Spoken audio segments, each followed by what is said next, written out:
नमस्कार। आज हम संख्या पद्धति पढ़ने वाले हैं। क्लास 9th की एक्सरसाइज 1.1 हिंदी मीडियम है, यूपी बोर्ड का है, 9th क्लास का है। तो आज हम ये पूरी एक्सरसाइज 1.1 खत्म करने वाले हैं, जिसमें हम पहले जो परिमेय संख्याएं पढ़ेंगे। सबसे पहले देखिए क्या है कि प्राकृत संख्या क्या होती हैं, ये पढ़ लेते हैं।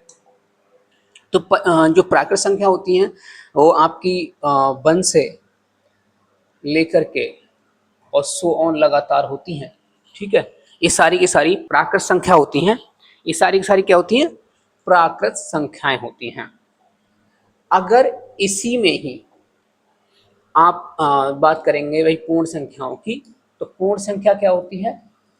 पूर्ण संख्या में बस 0 ऐड हो जाता है, बाकी सब वही रहता है जैसा आपका प्राकृत संख्याओं में होता है।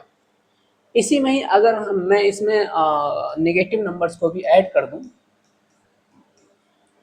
नेगेटिव नंबर्स को भी लिख दूं, मतलब ऋणात्मक नंबर्स को भी लिख दूं, तो ये हमारे पूर्णांक हो जाएंगे। ठीक है, इनको हम पूर्णांक कहते हैं। तो आपको ये चीज़ तो समझ में आ गई होगी कि भाई यहाँ से यहाँ तक जो है 1 2 3 और ये कैरी ऑन मतलब लगातार सो ऑन, ये क्या हो जाएंगे? प्राकृतिक संख्याएं, यानी कि नेचुरल नंबर्स हो जाएंगे। क्या हो जाएंगे भैया? Natural numbers. इसी में 0 ऐड कर देंगे तो हो जाएगा आपका पूर्ण संख्याएं, यानी कि होल नंबर्स। इसी में ही माइनस वाले नंबर्स जितने जोड़ देंगे अगर, तो हो जाएंगे पूर्णांक। पूर्णांक मतलब इंटीजर्स। ठीक, अब बात करते हैं परिमेय संख्याओं के बारे में। परिमेय संख्याएं जिनको हम P अपॉन Q के फॉर्म में लिख सकते हैं।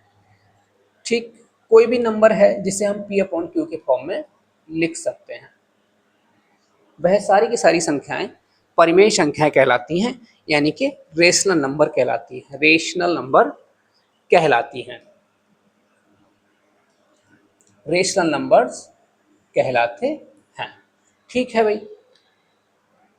तो किसी भी नंबर को आप कैसे लिख सकते हो? जैसे मान लो मैं 2 को ले रहा हूँ, तो इसको कैसे लिखें हम? इसको हम लिख सकते हैं भाई, अगर मैं 10/5 कर दूं तो ये आ जाएगा आपका 2।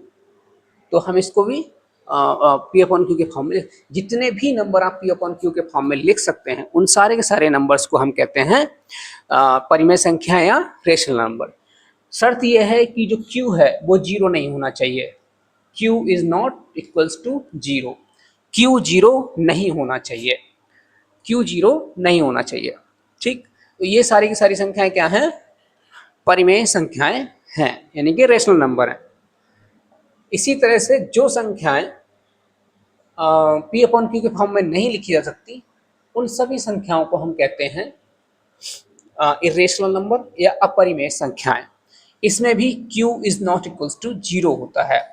q 0 नहीं हो सकता। इस तरह के नंबर्स जिन्हें हम p अपॉन क्यू के फॉर्म में नहीं लिख सकते, वो सारे के सारे क्या होते हैं भाई? अपरिमेय संख्याएं होती हैं। ठीक, तो हमने समझ लिया, ज़्यादा डेप्थ में मैं नहीं जा रहा हूं, मैं सीधे क्वेश्चन एक्सरसाइज करवाऊंगा।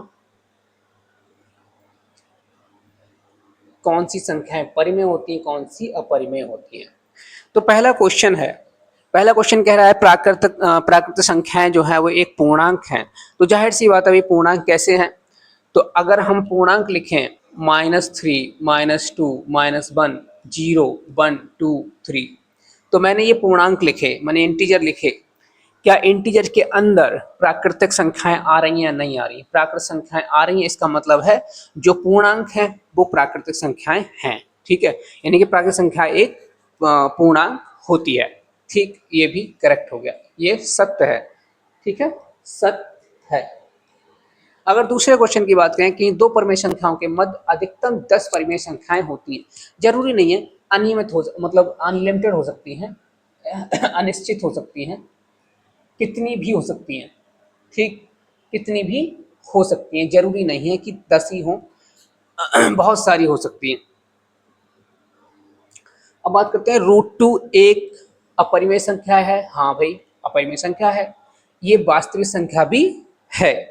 हाँ, तो भाई जितनी भी संख्याएं होती हैं सब वास्तविक संख्याएं होती हैं, और √2 एक क्या है? एक अपरिमेय संख्या है। अभी आपने स्टार्टिंग में पढ़ा। ठीक है, तो ये भी कथन हमारा सत्य हो गया, ये कथन भी सत्य हो गया, ये करेक्ट है। आगे बढ़ते हैं। आप देखिए 2 मतलब 2 और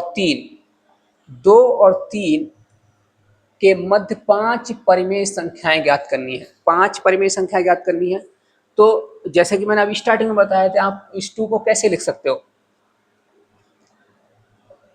हम इसको लिख सकते हैं भाई 14/7, ठीक है, और 21/7 लिख सकते हैं। तो हमें पहली संख्या और आखिरी संख्या मिल गई इसके अंदर। इसके मध्य में जो संख्याएं हैं, इसके बीच में जो संख्याएं आएंगी, उन संख्याओं को हम निकाल सकते हैं। कैसे निकालें? अगर पहली संख्या 14/7 है तो दूसरी संख्या 15/7 होगी, ठीक है, तीसरी 16/7 होगी, और 17/7, 18/7, 19/7, जितनी चाहे आप लिख सकते हैं इसके बीच में 21 तक। सारी की सारी संख्याएं 1 2 3 4 5, तो 5 संख्याएं हमें मिल गई इसके बीच में। ठीक इस तरह से बस क्वेश्चन सॉल्व हो गया। अगला क्वेश्चन देख लेते हैं। 4/7 तथा 5/7 के मध्य 3 परिमेय संख्याएं पूछ रहा है, 4/7 और 5/7 के बीच में। जाहिर सी बात है 4/7 और 5/7 में बहुत ज़्यादा गैप नहीं है, इसलिए संख्याएं निकालना थोड़ा सा कठिन हो सकता है।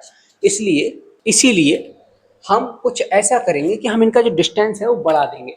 डिस्टेंस बढ़ाने के लिए आप इसमें मल्टीप्लाई कर सकते हैं। मैं 10 से मल्टीप्लाई कर रहा हूँ, गुणा कर रहा हूँ, 10 से गुणा कर रहा हूँ दोनों तरफ।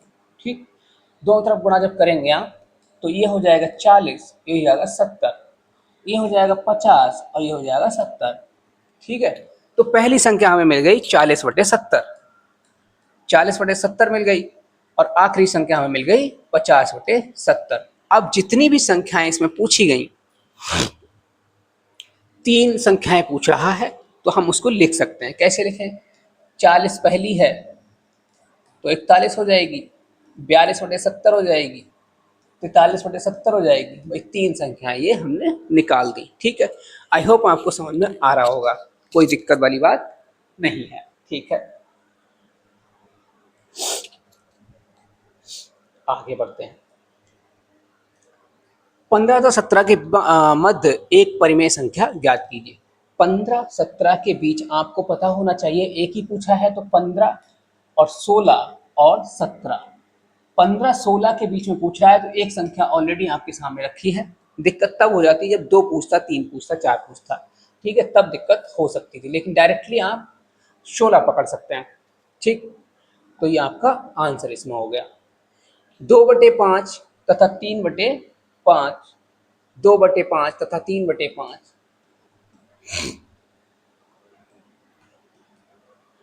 के मत 7 परिमेय संख्या, 7 परिमेय संख्याएं याद करनी है।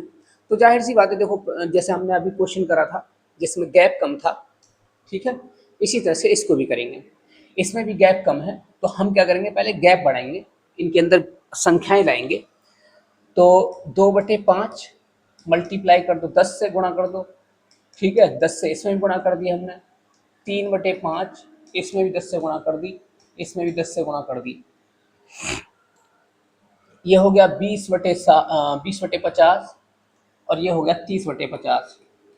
अब आपके सामने डायरेक्टली गैप दिख रहा है 10 नंबरों का। आप आराम से 7 नंबर इसमें से निकाल सकते हैं। कैसे?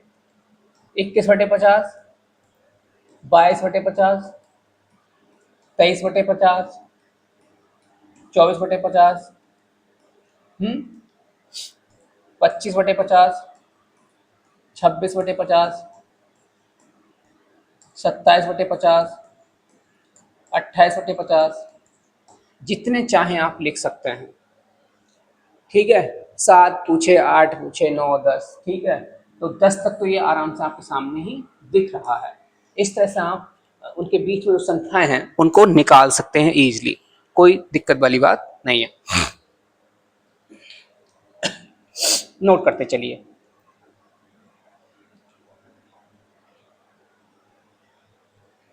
एक लास्ट क्वेश्चन बचा, 6 क्वेश्चन है। -5 तथा -6 के मध्य 4 परिमेय संख्याएं ज्ञात करनी है। तो जाहिर सी बात है, वही कर लेते हैं। जब 4 परिमेय संख्याएं पूछ रहा है तो इसका जो हर है वो 5 होना चाहिए, ठीक। तो अब क्या करें, 5 से मल्टीप्लाई कर देंगे।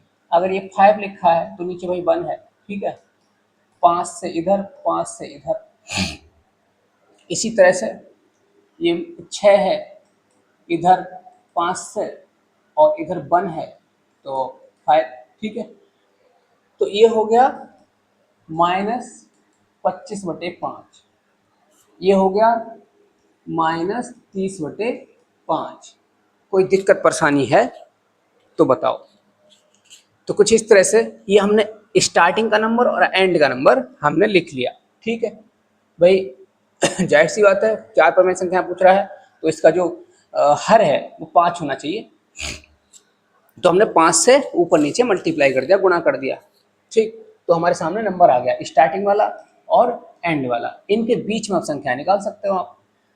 तो अगली संख्या क्या होगी, -26/5, -27/5, -28/5, ठीक है।